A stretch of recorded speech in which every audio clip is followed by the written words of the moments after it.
Madame, Monsieur, bonsoir et bienvenue dans votre émission Le Portrait de l'Environnement. Plus de 80% des marchandises du monde entier transitent par les océans et les mers, des voies de passage depuis quelques années perturbées par des actes de vandalisme et d'agression, ce que nous appelons piraterie maritime, un fléau qui sévit aussi dans le golfe de Guinée. On en parle dans votre émission 52 minutes avec deux invités. Le premier, Monsieur Adjiounoukoun Fléromac Gbaïndé. Bonsoir. Bonsoir, monsieur le journaliste. Vous êtes magistrat, c'est vous qui êtes l'auteur du livre Cadre juridique et institutionnel de lutte contre la piraterie maritime dans le golfe de Guinée, à l'épreuve du temps, analyse et perspective. C'est bien ça. Avec vous, on va mieux comprendre ce que contient ce livre. Alors, en face de vous, c'est colonel, si vous voulez, ou bien capitaine de frégate, Wenceslas Baguedi. Bonsoir. Bonsoir, monsieur le journaliste. Vous êtes docteur en géographie et géostratégie des mers et océans. Exactement. Merci d'accepter notre invitation. Alors, je commence par vous. Quand on parle de piraterie maritime, alors qu'est-ce qu'on doit comprendre concrètement? La piraterie maritime, c'est une attaque des individus ou des groupes d'individus contre des navires en mer dans un but purement lucratif. Et cela a commencé depuis quand? Nous avons eu beaucoup de films à travers le temps, Pirates des Caraïbes et plein de jeux aussi qui traitent de ça. Et c'est l'existence de la piraterie qui a amené à la création des marines de par le monde, parce qu'il fallait sécuriser les différents navires qui partaient au large pour aller acheter des marchandises et qui devaient revenir. Mais dans le golfe de Guinée, c'est un phénomène qui n'est pas non plus récent, qui existait depuis le début des années 60, mais qui s'est intensifié après, au début des années 2000, particulièrement dans les zones nigérianes, et qui a réussi à atteindre les côtes béninoises pour la première fois en 2009. Puis, on a eu un pic des attaques de navires dans les eaux béninoises en 2011. Et depuis, le phénomène existe, même si ces dernières années, nous n'avons plus d'actes d'attaque de navires dans les eaux béninoises. Depuis le premier trimestre de 2021, il n'y a plus d'attaque de navires dans les eaux béninoises. Vous dites que la surveillance est plus accrue, c'est ça maintenant? La surveillance est plus accrue. Le Bénin a acquis plus de moyens et la formation du personnel aussi s'est intensifiée, donc ce qui porte les fruits que nous voyons à ce jour. Alors, comment se passe vraiment cette piraterie maritime, ces attaques en mer? C'est-à-dire qu'il y a des gens qui s'organisent, qui viennent, qui arrêtent des navires, qui les dépouillent de tout ce qu'ils ont comme richesse, c'est cela? Pas toujours. La piraterie, au début, surtout dans le golfe de Guinée, je vais m'appesantir sur le golfe de Guinée parce que les causes de la piraterie dans le golfe de Guinée, par exemple, diffèrent des causes de la piraterie dans le golfe d'Aden. Ah, d'accord. Dans le golfe d'Aden, quand vous prenez au début, à la fin des années 90 et au début des années 2000, le golfe d'Aden était la partie la plus dangereuse en termes de piraterie, d'attaque de navires. Mais ça, c'était dû à ce que les pêcheurs qui vivent de la pêche côtière ne trouvaient plus de poissons et ils ont pu être récupérés par des groupes de bandits pour se convertir en pirates. Mais dans le golfe de Guinée, c'est des petits groupes de bandits qui s'organisent au départ, qui allaient attaquer les navires qui étaient dans la rade, principalement au niveau des rades du Nigeria. Donc ils allaient à bord, ils volaient une, deux, trois choses et ils débarquaient, ils fuyaient. Mais progressivement, cette activité s'est étendue au-delà des eaux nigérianes, d'abord vers les eaux de l'Afrique centrale, le Cameroun qui est voisin. Ils ont pu prendre rapidement des mesures et après ils ont commencé à tester des eaux plus soft où ils peuvent aller rapidement et revenir au Nigeria. Okay. Donc, ils ont commencé par des attaques sur les navires où ils allaient voler, des trucs à bord, ils prenaient avec les armes. Ils volaient quoi par exemple à bord de ces navires? Des équipements personnels, des membres d'équipage. Okay. Ils prenaient le commandant en respect, en otage, et ils allaient dans sa cabine pour pouvoir aller vider les coffres et tout ce qu'ils pouvaient emporter. Et ils repartaient. Mais après, ça s'est transformé à un déroutement des navires. Ça veut dire qu'ils viennent prendre des navires, particulièrement les navires pétroliers. Ils les déroutaient vers des destinations inconnues. Ils vidaient leur cargaison et ils les libéraient. Mais il y a eu une chute du cours du pétrole autour des années 2015 qui a entraîné le fait que cette activité n'était plus très lucrative. Okay. Le fait de dérouter les navires et de vider les cargaisons. Du coup, ils se sont reconvertis maintenant dans les prises d'otages. Et au début, c'était des prises d'otages de tout ce qu'ils trouvaient comme otages. Mais quand vous prenez un Nigérian et vous demandez à ce qu'on vienne négocier, vous êtes sûr que vous n'arrivez pas à obtenir gain de cause. Ah ouais. Du coup, ce n'était pas parce que personne n'est prêt à réellement aller négocier et verser de l'argent à des ravisseurs. Donc, ils se sont spécialisés maintenant dans l'attaque des navires où ils sont sûrs de trouver des étrangers à port, des expatriés. Donc, ils attaquaient beaucoup plus les navires cargo, donc les porte-conteneurs. Ils sont sûrs que c'est des navires qui quittent très loin, donc c'est des équipages qui ne sont pas... Voilà, exactement. Donc, ils ont commencé à enlever maintenant des gens à bord. Au début, ils enlevaient 2-3 personnes qui libéraient des jours après contre rançon, contre paiement de rançon. Et ils sont allés jusqu'à enlever un équipage de 15 personnes qu'ils ont libéré bien après comme contre rançon. Et quand vous prenez les durées moyennes que les équipages passaient dans leurs mains, c'est passé de quelques jours à pratiquement un mois autour des années 2020, qui tenaient les équipages en otage pour pouvoir faire des négociations et pouvoir les libérer contre paiement de rançon. Donc c'était devenu une activité vraiment lucrative. Pour ces gens-là. Exactement, c'est ça qui a favorisé l'expansion de la piraterie dans notre région. Alors vous, M. Gbagnidi, je sais que vous avez écrit quelque chose sur ce fléau, mais je sais aussi que vous avez mené des études en ce qui concerne bien sûr la piraterie maritime. Qu'est-ce que vous y connaissez concrètement? Bon, ça va, je ne sais pas, demande tout. Oui, merci monsieur le journaliste. Et après mon intégration dans le corps de la magistrature de notre pays, j'ai commencé par servir et j'ai eu l'occasion de faire une formation en droit maritime. Et à l'occasion, cette thématique m'a intéressé. Ça m'a intéressé et j'ai vraiment de la passion du point de vue juridique et judiciaire pour comprendre quels sont les mécanismes en place pour lutter contre ce fléau. Tout à l'heure déjà, le colonel Gbagnidi vient de décrire le contexte et la gravité des conséquences qu'on observe à travers ces actes et sur les espaces maritimes de nos États. Et je voudrais dire dans un premier temps que l'économie maritime représente 70% du PIB de nos États et environ les 3/4 des recettes budgétaires, selon ce que certains documents officiels nous renseignent. Et tout à l'heure, vous l'avez déjà aussi dit, les transactions, les exportations et les importations des marchandises, 90% environ, se passent à travers les mers et les océans. Et donc l'importance des mers et des océans n'est plus à démontrer. Mais bien sûr, les attaques des pirates viennent vraiment remettre en cause cet intérêt vital que constitue le trafic maritime et l'économie maritime pour nos États. Et donc, comme tout à l'heure venait déjà aussi de le dire le colonel Gbagnidi, dans les années 1960, le phénomène a commencé par faire son entrée dans nos eaux, et surtout dans l'espace du golfe de Guinée, sur lesquels porte mon ouvrage. Mais c'est vraiment à partir de 2010 que dans cette région, on va commencer par observer des attaques répétées. Et ces attaques, comme il le disait aussi, l'objectif de ces criminels de mer était vraiment de troubler la stabilité régionale, la souveraineté de nos États, ainsi que l'économie maritime qui vraiment quand même est d'un intérêt capital pour nos États.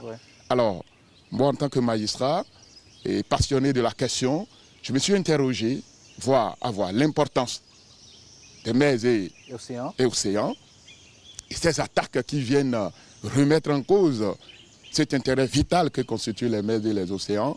Et donc je me suis interrogé en tant que juriste sur le dispositif normatif pour lutter contre la piraterie maritime dans cette région de l'Afrique. Alors tout à l'heure, on va quand même montrer un peu les aspects que vous avez abordés par rapport au cadre juridique. Vous pensez qu'il y a des manquements, qu'on pourrait renforcer nos tests pour lutter contre cela. Maintenant, je reviens d'abord au colonel Gbagnidi. Est-ce que chez nous au Bénin, aujourd'hui, on pourrait dire que nous sommes outillés, pour ne pas dire dans la sous-région ouest-africaine, que nous sommes outillés pour lutter contre la piraterie maritime? Au Bénin, nous sommes très outillés. Aujourd'hui au Bénin, on est très outillés. Nous sommes très outillés pour lutter contre la piraterie maritime. D'abord, en matière de détection, nous avons un nouveau centre, le centre conjoint de coordination, qui est au niveau de la préfecture maritime. Nous avons la chance de visiter ce centre-là. Qui est à nul autre pareil dans la sous-région. Tous les pays que j'ai visités juste là dans la sous-région, je n'ai vu aucun pays avoir un centre aussi performant que celui que nous avons. Okay. Donc en matière de détection, nous avons beaucoup d'infrastructures. En dehors de ce centre, nous avons au niveau de la marine, nous avons 3 bases navales qui ont des sémaphores et un centre de commandement. Ça veut dire quoi, sémaphore? Sémaphore, des tours de surveillance dotés d'équipements qui permettent de voir tout ce qui se passe en mer. Okay. Donc aujourd'hui, en matière de détection, nous avons fait un très grand pas, un pas de géant, je vais dire, mais aussi en matière d'intervention. Ces dernières années, le gouvernement nous a dotés de beaucoup de moyens d'intervention des bateaux. Nous avons aujourd'hui des patrouilleurs de haute mer et nous avons aussi beaucoup de vedettes rapides qui nous permettent de faire des interventions à tout moment sur nos côtes. Donc nous sommes réellement outillés aujourd'hui pour faire face à ce phénomène. Alors le Bénin est outillé, est-ce que les autres pays qui n'ont pas encore cette artillerie pour surveiller leurs côtes, est-ce que cela n'est pas un trou béant que les gens pourraient emprunter pour mener calmement leur activité? Non, je ne dirais pas. Nous sommes dans une dynamique régionale et particulièrement dans l'espace CEDEAO, il y a beaucoup d'initiatives qui se prennent. Et quasiment à chaque conférence des chefs d'État de la CEDEAO, il y a toujours la problématique maritime qui revient. Donc il y a un état des lieux qui se fait, il y a beaucoup de décisions qui se prennent pour améliorer le climat de sécurité dans les eaux de la région de l'Afrique de l'Ouest. Et quand nous prenons aussi les pays qui nous entourent, le Togo aussi a fait d'énormes efforts. Okay. Et ils ont aussi acquis des moyens qui sont opérationnels. Vous prenez le Nigeria, c'est un géant. Ils ont énormément de moyens et ces dernières années, ils ont initié réellement beaucoup d'opérations. Vous avez dit qu'au Bénin, on en a ce qu'on a, aucun pays de la sous-région là. En termes de système de détection, oui. Mais en termes de vecteurs maritimes, de vecteurs nautiques, le Nigeria c'est un gros pays, donc on ne peut pas se comparer au géant. Comparer notre marine à la marine nigériane. Donc déjà la population des deux pays, ça fait une grande différence. Donc quand vous prenez l'effectif, déjà l'étendue des côtes, le Nigeria a peut-être 6 fois la longueur de côte que nous avons. Donc du coup, voilà, ils ont plus de moyens que nous. Mais ils ont mené aussi beaucoup d'opérations ces dernières années, Delta Sanity, pour pouvoir nettoyer les poches de terroristes qui se trouvent dans la zone du delta du Niger. Et le delta du Niger, c'est un peu difficile et beaucoup ne comprennent pas. Pourquoi? C'est une zone côtière où vous avez plus de 1000 embranchements. Donc 1000 sorties de la mer dans la terre, sur les rivières. 1000 sorties? 1000 sorties. C'est beaucoup. Oui. Du coup, c'est une zone avec des arbres. Et quand les pirates ils veulent se cacher, ils rentrent dedans, c'est un peu difficile. Tout n'est pas accessible. Mais ces dernières années, ils ont fait un très gros effort. Ils ont mené beaucoup d'opérations pour pouvoir nettoyer beaucoup de poches de pirates dans cette zone-là. Et quand vous regardez, aujourd'hui, le golfe de Guinée est devenu une zone très calme en matière de piraterie. Pour l'instant. Pour l'instant, on fait tout pour que ça perdure. Ça perdure. Exactement. Alors, Monsieur Gbagnidé, je vais revenir par rapport aux failles juridiques dont vous parlez. Quand j'ai lu votre document, quand même, j'ai d'abord lu ce document préfacé par le préfet maritime. Si vous permettez, je vais lire quand même quelques phrases. Il dit « Les océans, vastes étendues d'eau, ont toujours incarné l'essence même des grandes aventures humaines, facilitant les échanges commerciaux essentiels et favorisant bien sûr des rencontres culturelles d'une richesse inestimable. » Cela voudra dire que nos mers et océans constituent des richesses que nous ignorons pour la plupart. Absolument. Absolument. Même et jusque-là, les scientifiques, on n'est pas encore arrivé et comment on appelle, à détecter toutes les ressources qu'il y a au niveau, c'est-à-dire des fonds marins, de nos espaces maritimes. Donc, les mers et océans regorgent véritablement des richesses. Oui, des richesses. Et il dit, cependant, derrière cette image idyllique se cache une menace insidieuse, la piraterie maritime. C'est aujourd'hui, nos pays mènent des actions, des efforts pour venir à bout de ce fléau. Mais ce qui est intéressant, il a quand même lu un peu ce passage du président camerounais qui dit nous ne saurions abandonner notre espace maritime au pouvoir d'individus sans foi ni loi, dont le dessein est de le transformer en un lieu de prédation. Et vous, pour vous, ce sont les tests qui sont les gros problèmes qu'il faut corriger. Tous les États du Golfe de Guinée sont pratiquement des États de droit. Ouais. Donc quand on dit un État de droit, c'est un État dans lequel tout le fonctionnement se repose sur des tests. Et chaque fois, quand il y a des menaces, il faut aller revoir le fonctionnement, d'abord l'effectivité, l'existence de ces tests, et maintenant ensuite leur mise en œuvre, à savoir quelle est l'efficacité qui résulte de leur mise en œuvre. Pour la piraterie maritime, et comme nous l'avions déjà dit tout à l'heure, c'est un phénomène qui sévit pratiquement dans tous les espaces maritimes des États depuis des décennies. Et donc, la Convention des Nations Unies sur le droit de la mer, dite Convention de Montego Bay du 10 décembre 1982, exactement. Voilà, a prévu, au moment de son élaboration, les Nations Unies, ils ont prévu des dispositifs pour pouvoir lutter contre la piraterie maritime. Et ce sont les articles 101 à 107 de cette convention qui réglementent la lutte au plan international contre ce phénomène. Si nous prenons l'article 101, il a défini la piraterie maritime et avec l'élément matériel. Parce qu'en droit, pour qu'une infraction soit constituée, il faut 3 éléments. L'élément légal, l'élément matériel et l'élément intentionnel. L'élément matériel de cette infraction, tel que conçu par la Convention des Nations Unies sur le droit de la mer, comporte en son sein 4 autres éléments, à savoir des attaques qui ont lieu en haute mer.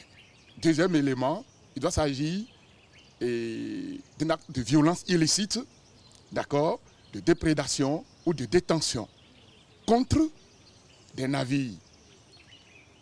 Un autre élément, le bâtiment qui a servi à cette attaque doit être aussi un bâtiment privé, c'est-à-dire un navire privé ou un aéronef privé. L'attaque doit être aussi faite à des fins privées. Voilà les 4 éléments bien définis par la Convention. Et donc, si nous prenons cette Convention, principalement, elle incrimine cette infraction en tenant compte de son lieu de commission, à savoir la haute mer. En occultant les espaces sous souveraineté nationale, à savoir la mer territoriale et la zone économique et exclusive. Voilà. Et donc, il a été constaté que ces dernières années, les actes de piraterie se produisent davantage au bord des côtes, où cette convention n'avait pas pris en compte lors de son élaboration. Donc nous avons analysé la question et dans les réponses, les solutions proposées, nous avons proposé à ce que, en cas de révision, que la CNUDM, cette convention, prenne en compte ces aspects d'attaque dans les eaux territoriales des États. Alors, à part ça, est-ce que vous avez pu toucher encore 2 éléments qui constituent des éléments qu'on doit corriger, toujours au niveau de la Convention des Nations Unies sur le droit de la mer du 10 décembre 1982? Absolument. Un autre élément, c'est l'exercice de la compétence universelle. La compétence universelle, c'est la compétence reconnue à un État en haute mer, d'accord, d'interpeller et de juger un pirate qui attaque un navire en haute mer. Ça, c'est la compétence universelle. Alors que les actes n'ont pas eu lieu sur son espace maritime territorial, la Convention lui donne l'opportunité, les prérogatives pour pouvoir interpeller les gens et les juger quand les faits ont lieu en haute mer. Mais on va constater que dès lors qu'il y a une attaque, plusieurs États peuvent se voir être compétents pour agir.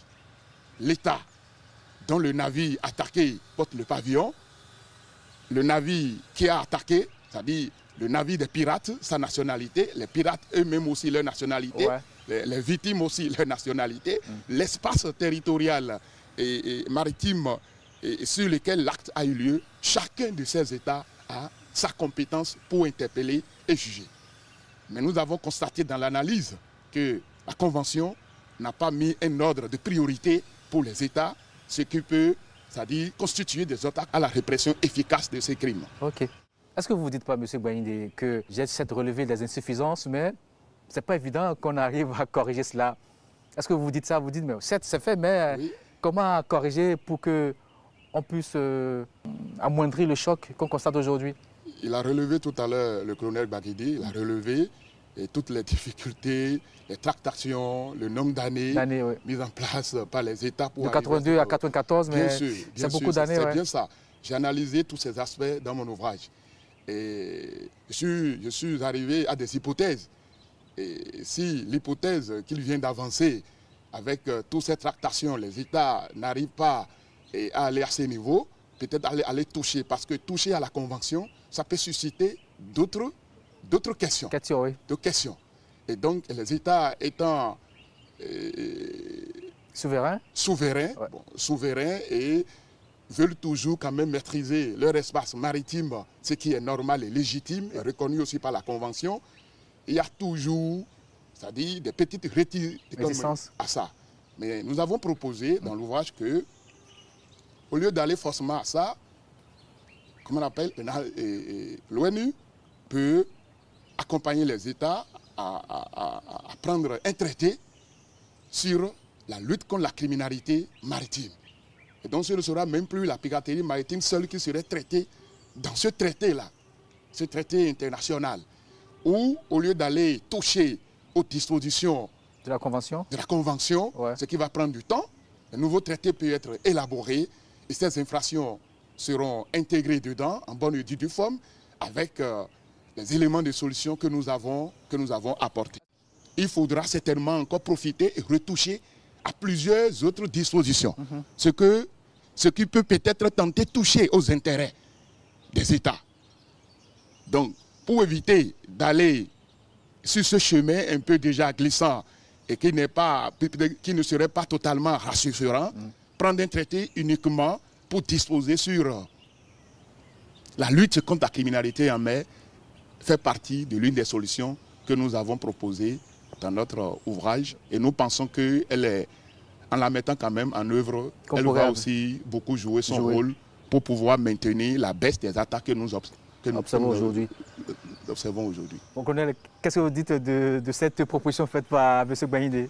Moi, si ça peut aboutir, ce serait bien, mais même avoir un nouveau traité au niveau mondial, ça va aussi prendre le temps que ça va prendre. Ouais. Déjà que la Convention des Nations Unies, tous les États n'ont pas encore ratifié jusqu'à ce jour. Quand vous prenez un pays comme les États-Unis, ils n'ont pas encore ratifié. Oui. Après, ils l'appliquent d'une manière ou d'une autre, mais ils ne l'ont pas ratifié.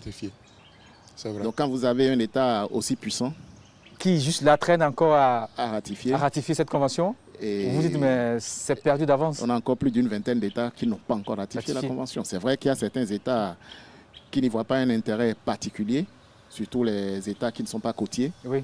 Certains n'ont pas vu un intérêt vraiment particulier à ce principe de ratifier ça. Et aller vers un traité, oui, ce serait bien, mais la faisabilité, ça pose problème. Il faudrait que des institutions fortes comme l'OMI portent un tel projet. Les Nations Unies, l'OMI, l'Organisation maritime internationale, portent ce projet et on verra ce que ça va donner. On verra ce que ça va donner. Voilà. Est-ce qu'au niveau aussi des tests régionaux ou sous-régionaux, vous avez trouvé aussi des failles? Oui, nous avons le Code de conduite de Yaoundé qui a mis en place l'architecture en 2013. Ça fait déjà maintenant 12 ans, on est dans la 12e année. À ce niveau, dans le Code de conduite de Yaoundé, les États, les chefs d'État, à cette rencontre, qui ont adopté ce code, la piraterie maritime a été définie clairement, conformément aux dispositions de la Convention de Montego Bay. Nous l'avons relevé. C'est un aspect très positif. Et aussi, dès lors que les mêmes actes sont commis dans les eaux territoriales des États, on les appelle vol à main ou actes de brigandage maritime. Les États, ils l'ont intégré aussi dans ce code-là. Mais un élément qui vient juste là tenter, susciter en nous une analyse, c'est le caractère non contraignant de ce code. Même la Convention n'est pas contraignante. Oui, absolument. Les États l'ont dit. Ouais. Quoi qu'ils ont promis revenir sur ça pour rendre ça contraignant. Ce qui est sûr, nous parlons sous réserve, bien sûr, du respect de la souveraineté des États. Mais à ce niveau, ce qui est attendu aujourd'hui, c'est surtout l'harmonisation des autres éléments d'incrimination au niveau du Code de conduite de Yaoundé. À peine. Si c'est harmonisé, parce qu'il est bien démontré que les criminels de mer connaissent les défaillances, les failles de ces tests. De ces tests-là. Et ils en profitent pour éviter la sévérité de la condamnation quand ils commettent les actes sur le territoire maritime. Il n'y a aucun document juridique qui pourrait les mettre le grappin dessus. Bon, il y en a, mais ça dit, par exemple, si je prends le Bénin, le Cameroun, le Sénégal, le quantum de peine, ce n'est pas la même chose. Les délinquants connaissent cette défaillance-là. Et plusieurs spécialistes qui ont traité la question l'ont relevé aussi. Et nous l'avons aussi relevé et appuyé.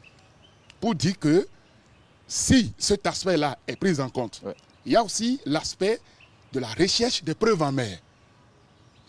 En tant que praticien, si les opérationnels vont interpeller les délinquants de mer pour les amener, il faut les preuves tangibles qui peuvent résister au débat devant la juridiction pour pouvoir emporter la conviction du juge pour condamner les délinquants. Et la recherche de ces preuves en mer, nous avons noté que dans le code de conduite de Yaoundé, les hauts responsables n'ont pas pris cela en compte. Nous avons proposé que des règles harmonisées à ce niveau d'abord régional et qui va après se décliner au niveau des législations nationales. Je reviendrai certainement sur ce point-là aussi. Et donc, en dehors de la recherche des preuves, il y a aussi la rétention en mer. Dès lors qu'un pirate a été interpellé en mer, avec les contraintes des opérations maritimes et en mer, s'il fait par exemple 1 mois, 2 semaines, 3 semaines avant de venir à terre, comment est-ce que sa liberté est gérée là-bas? En tant que juriste, nous avons questionné ces sujets-là pour apporter des solutions en demandant toujours aux États d'harmoniser aussi voilà, dans l'architecture de Yaoundé, ce qui va après se décliner dans les législations des États membres de cette organisation régionale. Et au plan national, il y a aussi des problèmes qu'on pourrait corriger aussi? Absolument. Au plan national, c'est là, d'ailleurs, tout à l'heure, le colonel Baguedi vient de l'aborder, c'est la peine de la transposition des dispositions de ces conventions, même du Code de conduite de Yaoundé, dans nos législations nationales. En droit pénal, il y a ce qu'on appelle la légalité des délits et des peines. Ce qui veut dire simplement que avant qu'un individu ne soit condamné pour n'importe quelle infraction, l'infraction doit être définie par la loi, la peine doit être définie par la loi, et il est de principe de droit pénal au plan universel que le droit pénal est d'interprétation stricte. On n'interprète pas le droit pénal par analogie. Parce que si on le fait, alors les praticiens peuvent alors trouver tous les chemins pour coller n'importe quel fait à ceux qui sont devant leur barre pour les juger. Et donc, l'incrimination n'est pas entièrement respectée au niveau de nos États. Et dans l'ouvrage, j'ai analysé les législations de plusieurs États. Et il a été juste constaté ce que j'appelle le caractère hétérogène au niveau de certaines législations et aussi des incriminations inachevées. Nous avons étudié certaines législations. Les États, les législateurs, ils ont pensé à l'infraction. Mais la peine qu'il faut appliquer en cas de commission de cette infraction n'est pas prévue. Donc, nous avons proposé aux États et aux décideurs politiques de travailler à ce que nos États puissent revoir les législations, être au point. À ce niveau, il y a ce qu'on appelle le droit pénal de fond. Ça, c'est le code pénal qui définit et prévoit la répression de l'infraction conformément aux dispositions de la Convention de Montego Bay. Cette convention a bien défini la piraterie maritime, mot pour mot, expression pour expression. Et ce qui est attendu des États, c'est juste de prendre ça en l'état et de mettre ça dans leur législation. Et si ça se fait dans toutes les législations, on aura des tests harmonisés d'incrimination pour faciliter la coopération au moment de la répression. Au niveau maintenant du droit processuel, c'est là surtout que nous avons abordé les questions de l'administration de la preuve. Il y a un auteur, Holovati, qui, au moment où ce phénomène sévissait sur les côtes somaliennes, avait proposé, par exemple, l'élaboration d'un procès verbal international. Parce que, souvenez-vous, les États du Golfe de Guinée et d'ailleurs même les États africains n'ont pas les mêmes systèmes juridiques. Il y en a qui ont des systèmes juridiques de tradition civiliste et il y en a qui sont de la common law. Et ce sont des systèmes juridiques où la production des preuves, ce n'est pas le même procédé, ce n'est pas le même processus. Mais si à ce niveau c'est harmonisé, si le criminel quitte un État pour aller dans un autre, il y aura là-bas déjà tous les éléments juridiques nécessaires pour pouvoir le décourager. Donc nous avons proposé tout ça aussi à nos décideurs et à tous ceux qui interviennent dans ce domaine-là pour qu'on y arrive à avoir quand même des législations en forme et digne du nom pour faire face à ce fléau, quoique actuellement il est en baisse dans notre région ici. Ok. Alors, je reviens à vous, colonel. Est-ce qu'avec tout ce qu'a relevé M. Gbaïndé, le magistrat Gbaïndé, je constate, Benoît, est-ce que nous, on peut déjà quand même commencer par corriger les choses, le temps de voir que dans les autres pays aussi, que les gens se conforment à cela par rapport aux documents de Yaoundé, et puis cela, on saura moins que dans la sous-région, on a une certaine conformité dans les textes juridiques. Oui, bien sûr. Ce n'est pas qu'on va commencer. On a commencé à corriger. Ah, déjà, ça a quand déjà vous commencé. regardez le Code de procédure pénale modifié de 2020 au Bénin, a parlé des infractions au domaine maritime et a responsabilité la Cour de répression des infractions économiques et du terrorisme. Comme la seule juridiction qui pourrait juger tout ce qui est infraction au domaine maritime. La criette. La criette. Oui. Et ce code modifié de 2020 aussi a donné des compétences aux commandants des navires qui vont en mer, qui peuvent faire des constatations. Et c'est prévu dedans aujourd'hui. Donc il y a quelques dispositions qui sont déjà prévues dans ce code de procédure pénale. Et je crois savoir, parce qu'on a participé à des ateliers pour la révision du code pénal, où l'infraction sera définie clairement dedans. Donc ce serait prévu dans le code pénal. Je crois que c'est dans le circuit d'adoption. Et dès que c'est adopté, je pense que oui, c'est déjà un très gros effort qu'on aurait fait. Et quand vous prenez aussi dans la sous-région, il y a beaucoup de pays qui ont fait des efforts. Vous prenez le Togo, le code pénal a défini l'infraction de piraterie, mais aussi doit modifier leur code de procédure pénale, ça prend le temps que ça prend. Vous prenez la Côte d'Ivoire, où j'ai travaillé un peu avec eux, eux aussi, ils ont modifié leurs documents, donc c'est au niveau de l'Assemblée nationale chez eux, donc pour être adopté aussi. Et des pays comme le Nigeria, par exemple, le Nigeria, ils ont pris une loi spéciale pour tout ce qui est acte en mer, acte illégal, illicite en mer, le SOPO Act, Suppression of Piracy and Other Illicit Acts. Une loi de 2019 qu'ils ont déjà mise en œuvre. Ils ont jugé déjà des pirates en 2020. Et suivant ce SOPO Act, le Ghana aussi a une législation. Donc il y a beaucoup de pays qui sont en train de faire d'énormes efforts pour pouvoir mettre en œuvre ces législations. Mais au-delà de tout ça, il y a l'aspect opérationnel aussi, puisque le magistrat Gbaïndé disait tout à l'heure, il y a la recevabilité des preuves. Du coup, il y a... Bien sûr, ça va être un peu difficile d'avoir les preuves. Bon, on arrive à collecter certaines preuves. On est dans un environnement très contraignant. Et on forme de plus en plus nos personnels. Quand on a la possibilité, d'aller à une intervention depuis le quai, comme j'aime le dire, donc c'est une intervention qui est planifiée. On va avec des officiers de police judiciaire, donc des gens de la police républicaine, et de leur unité de police fluviale et maritime. Et sur le terrain, nous, on sécurise tout ce qui est à sécuriser et eux, ils font la collecte des preuves.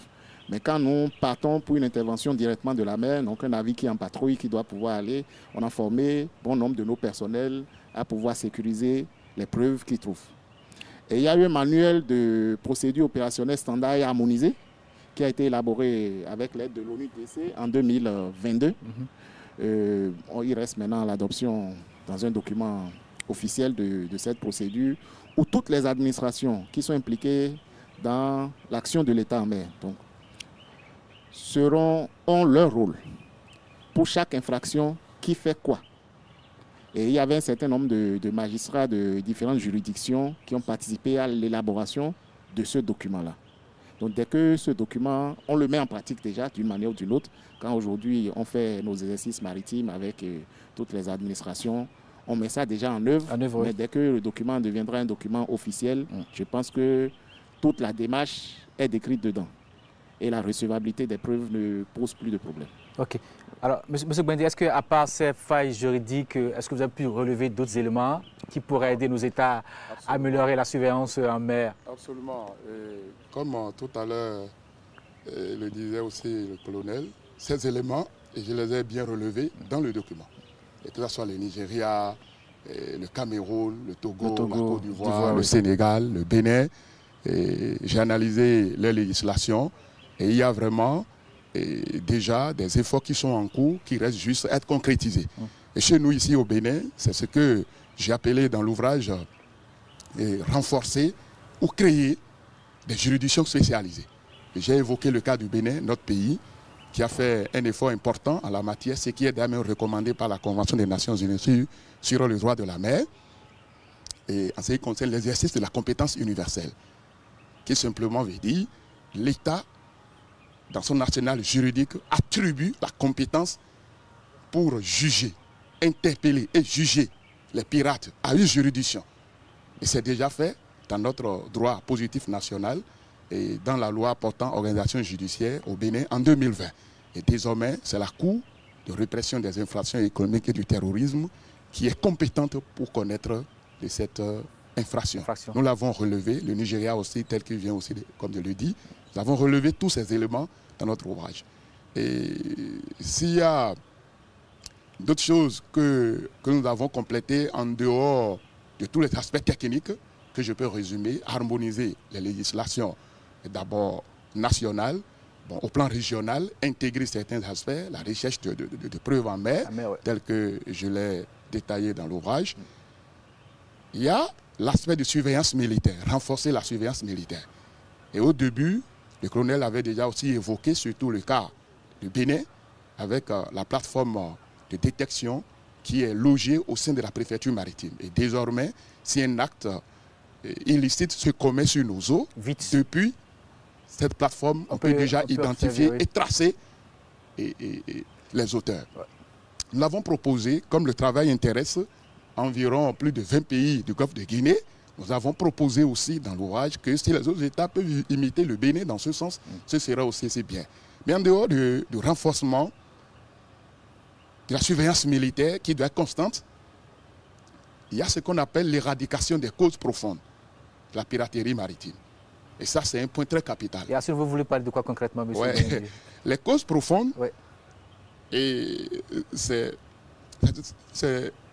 une expression retenue par plusieurs conventions, surtout au niveau des États ici en Afrique. Je vais nommer la charte de Lomé de 2016.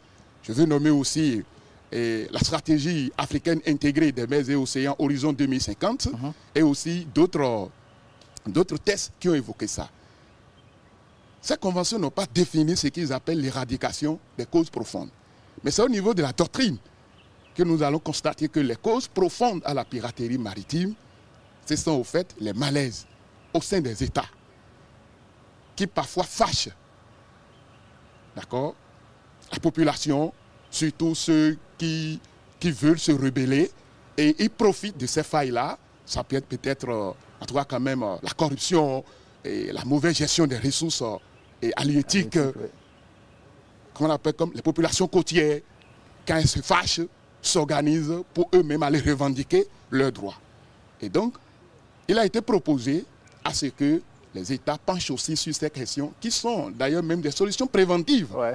Et quand elles seront réellement proposées et adoptées, certainement, on y arrivera aussi à bout et définitivement par rapport à ce fléau. Certainement que le colonel... la question à ajouter par rapport à ça. Bien sûr. Cause profonde. Bien sûr. Bon, je vais abonder dans le sens du magistrat Gbeinde, mais peut-être un peu sous un autre angle. Moi, les causes profondes de la piraterie maritime, de l'insécurité maritime, j'aime souvent le caricaturer. J'ai mon petit village où nous avons beaucoup de richesses. Ces richesses sont exploitées, on n'a rien en retour. Mais en temps, j'ai faim et je vois des véhicules qui passent devant moi. Ils sont chargés, ces véhicules sont chargés de nourriture. Comment je fais? Je fais quoi? J'ai faim. Je n'ai pas de travail, je n'ai rien, mais j'ai une famille à nourrir. C'est là où l'idée naît. Et si je stoppais ce véhicule-là et je volais un peu de la nourriture? Pour ma famille. Pour ma famille. C'est de là que la piraterie est née. Parce que les populations côtières, dans le delta du Niger, il y a l'exploitation pétrolière, mais qui n'en bénéficiait pas. Du coup, la pollution des eaux ont fait que les activités que ces populations menaient ne leur permettaient plus de nourrir leur famille, de vivre. Et ils voient maintenant de gros navires chargés de conteneurs qui passent chaque jour devant eux. Ben, à un moment donné, je me dis, voilà. Et c'est de là que c'est parti. Donc, il faut déjà soigner ces causes. Donc, un développement des communautés, surtout les communautés côtières, Et dès que ces communautés ont du travail, dès qu'ils peuvent nourrir leur famille, ils sont moins tentés d'être enrôlés par des groupes criminels. Parce que ce sont des groupes criminels qui vont opérer, qui font de la piraterie. Donc, ils ne se basent que sur des gens qui sont désœuvrés et qui sont dans le besoin, sont eux qu'on recrute pour pouvoir aller agir. Et en retour, ils gagnent. Donc, il faut aller lutter contre ce fléau à la base. Oui. Alors, quand les navires étrangers viennent dans nos eaux pour pêcher les poissons sans constat, c'est aussi la piraterie? Non, ce n'est pas de la piraterie, c'est de la pêche illégale. Bon, enfin, illicite, je me disais, je pensais que, je sais ce qu'on appelle pêche légale, mais je me disais, est-ce que c'est ça aussi, ça entre aussi en ligne de compte de la piraterie? Parce que c'est quand même une richesse d'un pays qu'on vient ramasser. Oui, mais ça, c'est une infraction économique. Ok. Ce n'est pas une agression. C'est pas une agression. C'est pas une Donc c'est quand l'agression entre en ligne de compte qu'on parle de piraterie. Exactement, forcément. Il faut qu'il y ait une agression sur un navire. C'est ça, bien sûr. Et il faut dire qu'en termes de criminalité en mer, il n'y a pas la piraterie maritime seule. Oui. Nous avons le narcotrafic, c'est-à-dire comme le trafic illégal, oui, illicite du stupéfiant par mer, la pêche illicite oui, non déclarée et non réglementée. Donc qui constituent des infractions qui juridiquement sont bien définies et réglementées. Okay. Avec aussi quand même tout ce que, en tant que juriste, nous pouvons relever comme faiblesse pour proposer des corrections pour une maîtrise de nos espaces maritimes. Oui. Oui, colonel, on tend dire vers la fin de cette émission, vous avez certainement des mots à lancer pour rassurer davantage nos concitoyens que des actions sont menées par nos États. Je prends le cas du Bénin, bien sûr, pour lutter véritablement contre la piraterie maritime. Oui, bien sûr. Je peux rassurer les uns et les autres que le Bénin fait beaucoup d'efforts. Réellement, nous sommes un champion dans la sous-région, dans les efforts que nous faisons pour la lutte contre non seulement la piraterie, mais toute forme de criminalité maritime. Et ces dernières années, comme je l'avais souligné, il y a eu beaucoup d'efforts de la part du gouvernement pour pouvoir équiper toutes les structures qui interviennent dans l'action de l'État en mer. Et nous espérons que cette dynamique va continuer dans les années qui viennent et que nous allons continuer à maintenir nos eaux sûres telles que nous le faisons depuis 2021. Okay. Merci beaucoup à vous, colonel Baguidi. Je rappelle que vous êtes docteur en géographie et géostratégie des mers et océans. Avec vous, on a mieux compris comment est-ce que la piraterie se mène et les actions que mène notre pays pour endiguer ce fléau. Oui, je sais qu'au niveau du magistrat Baguidi, la satisfaction n'est pas encore là parce que les tests, vous continuez à espérer qu'un jour qu'on puisse toiletter cela pour renforcer la lutte contre la piraterie dans la sous-région, dans le monde entier. C'est justement ça. Et dans le travail que j'ai proposé à travers cet ouvrage, quand on parle de lutte, oui, il y a deux aspects. L'aspect préventif. Oui. Et ça, c'est déjà le rôle que joue la Marine nationale et la préfecture maritime du Bénin avec tous les moyens que le gouvernement met à leur disposition. Oui. J'ai même souligné dans l'ouvrage aussi l'existence de cette plateforme de détection directe de toute forme d'actes illicites sur les eaux béninoises. J'ai souligné ça dans l'ouvrage, j'ai même proposé ça si dans certains États, les gens arrivent à lire et qu'ils puissent aussi proposer ça. Et ces efforts sont là, mais du point de vue technique, comme nous l'avons eu à dire dans l'ensemble ici, et en tant que praticien de droit, je sais que devant les juridictions, en cas de crime, quand vous amenez un justiciable, un criminel, si les tests ne réglementent pas bien, que ce soit l'interpellation, les procédures pour interpeller, les procédures pour juger, le droit pénal de fond pour pouvoir condamner l'intéressé, ça crée souvent des difficultés aux praticiens. Et donc, ce n'est pas que nous jetons du discrédit, pas du tout alors, mais c'est juste, c'est-à-dire une invitation, c'est juste un appel que nous lançons aux décideurs, que ce soit au Bénin, et dans la sous-région de l'Afrique de l'Ouest, comme aussi de l'Afrique centrale, parce qu'il faut le rappeler que le golfe de Guinée regroupe ensemble l'Afrique centrale et l'Afrique de l'Ouest. Donc, et à revoir l'ensemble de ces législations-là pour être... Et cela fait partie aussi des actions préventives. Parce que quand les tests sont là, tout le monde sait que les tests sont en place et en cas d'attaque, il n'y a plus de difficulté pour pouvoir y faire face de façon sereine et efficace. Donc, ce qui est fait actuellement est encourageant. Mais à travers notre ouvrage, on peut mieux faire. Voilà, nous proposons qu'on peut toujours mieux faire. Et je pense que c'est aussi le mot d'ordre, certainement, comme de nos gouvernants actuels. On peut toujours mieux faire, il ne faut pas se satisfaire de ce qu'on a actuellement. Il faut chercher à avancer, il faut chercher à tutoyer l'excellence à travers tout ce que l'on fait, que ce soit sur le plan politique, administratif et judiciaire aussi, si je peux parler ainsi. En tout cas, votre document de plus de 200 pages quand même le dit plus bien. Magistrat Adjiounoukou, c'est bien ça, oui. Fléau, Marc Agbaïndé, oui. Cadre juridique institutionnel de lutte contre la piraterie maritime dans le golfe de Guinée, oui. À l'épreuve du temps, analyse et perspective. Oui. Vous l'avez donné les éléments de réponse, de correction. Vivement quand même que nos États prennent connaissance du document. C'est que le préfet maritime a apprécié ce document. Il pense que cela peut permettre de corriger beaucoup de choses. Vous avez quelque chose à ajouter à ça? Bien sûr, il a préfacé, mais il a aussi parrainé le lancement. Oui. Le 5 avril passé à Bénin Royal Hotel. Tout à fait. Et c'était quand même un événement très, très heureux et qui a quand même aussi suscité beaucoup d'engouement pour pouvoir travailler davantage et à la sécurisation de nos espaces maritimes et la protection de l'économie maritime de notre pays. Oui, merci beaucoup. L'économie bleue, on en dépend fortement. Comment faire pour renforcer cela? C'est de l'argent, de la richesse pour notre pays. Le magistrat Baïndé a proposé des solutions pour toiletter un peu nos tests en matière de lutte contre la piraterie maritime. Le colonel Baguidi nous a aussi dit un peu ce que nous faisons dans notre pays. Il faut chercher à tutoyer l'excellence. Merci pour votre attention et bonsoir chez vous.